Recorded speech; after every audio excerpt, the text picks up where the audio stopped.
20 जुलाई 1969 आज से लगभग 50 साल पहले अमेरिका एकलौता ऐसा देश बना जो इंसानों को चांद पे भेजने में सफल हुआ। इसके पहले बहुत से देश और खुद अमेरिका भी इस काम में नाकामयाब रहे हैं, लेकिन 20 जुलाई 1969 को अमेरिका ने एक ऐसा कारनामा कर दिखाया जो इतिहास के पन्नों में दर्ज हो गया। इस मिशन के टेक्नीशियन लैरी हेग ने अपने इंटरव्यूज में कहा कि आज भी वो पल उनके आंखों के सामने वैसा ही है जैसा 50 साल पहले था। चंद्रमा की ओर पहला सफलतापूर्वक मानवीय मिशन अपोलो 11 यान के जरिए किया गया, जिसने चांद पे पहुंचने वाले पहले व्यक्ति नील आर्मस्ट्रांग और एडविन ऑल्ड्रिन को चंद्रमा की सतह पर पहुंचाया। ये अभियान अपोलो अभियान का 5वां और चंद्रमा पे जाने के लिए तीसरी और सफल उड़ान बनी। 16 जुलाई 1969 को भेजे गए इस यान में कमांडर नील आर्मस्ट्रांग, नियंत्रक माइकल कोलिन और चंद्रयान ईगल चालक एडविन ऑल्ड्रिन मौजूद थे।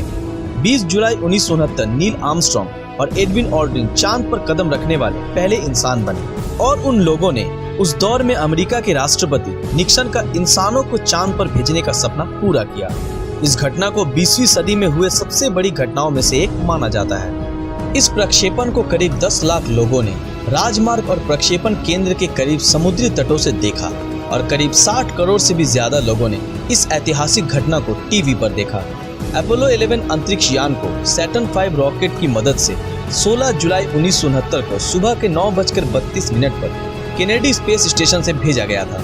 सिर्फ 12 मिनट के अंदर ही ये पृथ्वी की कक्षा में प्रवेश कर गया और पृथ्वी का एक चक्कर लगाने के बाद SIVP नाम के रॉकेट ने उसे चंद्रमा के कक्ष पर डाल दिया और इसके ठीक 30 मिनट बाद सैटर्न 5 अंतरिक्ष यान रॉकेट के आखिरी चरण से अलग होकर चंद्रयान ईगल को लेकर चंद्रमा की तरफ आगे बढ़ने लगा।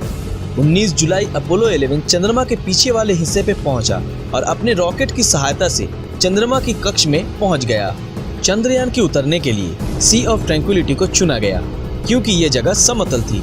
रेंजर 8, सर्वेयर 5 और लियोनर ऑर्बिटर यान के जरिए इस जगह का पता लगाया गया था। 20 जुलाई 1969 को चंद्रयान ईगल मुख्य यान कोलंबिया से अलग हो गया। कॉलिंस जॉब अकेले कोलंबिया यान में रहकर ईगल यान का निरीक्षण कर रहे थे ताकि उसे चंद्रमा की सतह पर उतरने में कोई दिक्कत न आए। इसके बाद नील और ऑल्ड्रिन ईगल के जेट डाउन इंजन को स्टार्ट कर चंद्रमा पर उतरने की तैयारी करने लगे। यान के लैंडिंग की प्रक्रिया शुरू होने के बाद एंगस्ट्रॉम ने यान के अपने पथ से दूर जाने का संकेत स्पेस सेंटर को भेजा।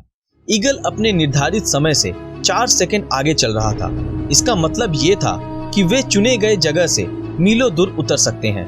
तभी ईगल कंट्रोलर और डायरेक्शन कंप्यूटर ने खतरे के सिग्नल भेजने शुरू कर दिए, जिससे आर्मस्ट्रांग और ऑल्ड्रिन, जो कि खिड़की से बाहर का नजारा देखने में मशगूल थे, उनका ध्यान उनके कंप्यूटर पर गया और एंगस्ट्रॉम ने देखा कि उनका कंप्यूटर उनके यान को बड़ी बड़ी चट्टानों और गड्ढों की तरफ ले जा रहा है। और तभी एंगस्ट्रॉम ने बिल्कुल भी देर न करते हुए यान ऑटोमेटिक प्रणाली को बंद कर दिया और यान का कंट्रोल अपने हाथों में ले लिया और उनके इकलौते साथी ऑल्ड्रिन की मदद से 20 जुलाई की रात 8:17 पर ईगल यान को सही सलामत चांद की सतह पर उतारा और उस वक्त यान के डाउन इंजन में सिर्फ 14 सेकंड का ही ईंधन बचा था। इसका मतलब ये था कि अगर जरा सी भी देर हो जाती तो उनके साथ कोई भी बड़ा हादसा हो सकता था, लेकिन किस्मत ने भी उनका साथ दिया और वो सही सलामत चांद की सतह पर लैंड करने में कामयाब रहे। आर्मस्ट्रांग ने अपोलो 11 के लैंड किए गए जगह को ट्रैंक्विलिटी बेस का नाम दिया और ह्यूस्टन केंद्र को संदेश भेजा। संदेश ये था कि ह्यूस्टन, ये ट्रैंक्विलिटी बेस है और ईगल लैंड कर चुका है। चंद्रमा की सतह पर कदम रखने से पहले ऑल्ड्रिन ने एक संदेश भेजा। उन्होंने कहा, मैं इस चंद्रयान का चालक हूँ। इस संदेश को सुन रहे सभी लोगों से मैं गुजारिश करता हूँ कि आप लोग कुछ देर मौन रहकर पिछले कुछ घंटों में हुए घटना को याद करें और अपने अपने तरीके से ऊपर वाले का शुक्रिया करें और इस मिशन के पूरे होने की दुआ मांगो। अपोलो 11 के लैंड के 6.5 घंटे बाद 21 जुलाई रात के 2:46 पर नील आर्मस्ट्रांग ने चंद्रमा पे अपना पहला कदम रखा और कहा, इंसान के लिए ये बस एक छोटा सा कदम है, लेकिन इंसानियत के लिए मानो ये एक बहुत बड़ी छलांग है।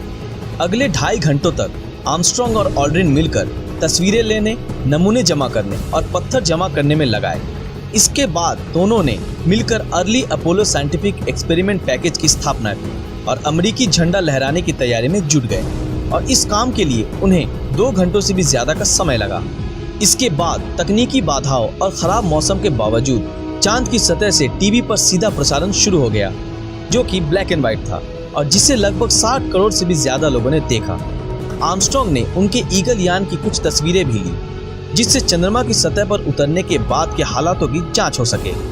इसके बाद उन्होंने धूल और मिट्टी के कुछ और सैंपल भी इकट्ठे कर लिए और टीवी कैमरे से आर्मस्ट्रांग ने चंद्रमा की सतह के चारों ओर के दृश्य भी लिया और इसके बाद दोनों साथ मिलकर कैंगरू की तरह उछलने का मजा लेने लगे। उन्होंने बाद में ये बताया कि वहाँ की मिट्टी काफी फिसलन भरी और एकदम पाउडर की तरह बारीक थी, जिसे उन्हें चलने में काफी दिक्कतें भी आई। उसके बाद दोनों ने मिलकर अमेरिकी झंडा लहराया और अमेरिकी राष्ट्रपति निक्सन से फोन पे बातें की। ऑल्ड्रिन यान में पहले वापस आए। उन लोगों ने बड़ी ही मुश्किल से 22 किलोग्राम सैंपल के बॉक्स और फिल्मों को पुली की मदद से यान में चढ़ाया और आर्मस्ट्रांग उसके बाद यान में पहुंचे। उन्होंने चांद की सतह पर बहुत सारे उपकरण, अमेरिकी झंडा और एक प्लेट जिस पे पृथ्वी का चित्र, यात्री और अमेरिकी राष्ट्रपति का सिग्नेचर और एक वाक्य लिखा था, उसे वहीं पर छोड़ आए। ईगल के कोलंबिया से जुड़ने के बाद पृथ्वी की ओर उनका सफर शुरू हो गया और 24 जुलाई अपोलो 11 पृथ्वी पर सही सलामत लौट आया। यान प्रशांत महासागर में जा गिरा और जिसे यूएसएस हॉर्नेट ने वहां से उठाया। अंतरिक्ष यात्रियों के स्वागत के लिए अमेरिकी राष्ट्रपति निक्सन खुद वहां पे मौजूद थे। उस शाम उनके सम्मान के लिए लॉस एंजलिस में एक पार्टी भी रखी गई, जिसमें अमेरिकी कांग्रेस के कुछ सदस्य, 44 गवर्नर और 83 देशों के राजदूत और भी कई बड़े बड़े लोग मौजूद थे। और इन अंतरिक्ष यात्रियों को अमेरिका का सबसे बड़ा सम्मान प्रेसिडेंशियल मेडल ऑफ फ्रीडम से नवाजा गया और वे रातों रात पूरी दुनिया में मशहूर हो गए। इसके बाद ये यात्री पूरी दुनिया में शांति का संदेश देने के दौरे पर निकल गए और उन्होंने 24 देशों की यात्रा की और करीब 10 करोड़ से भी ज्यादा लोगों ने इन्हें देखा।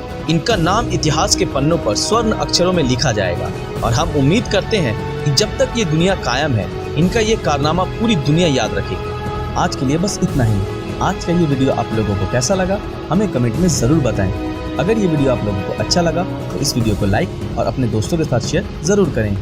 अगर आप हमारे चैनल पर नए हैं तो हमारे चैनल को सब्सक्राइब करके बेल आइकन ऑन कर दीजिए।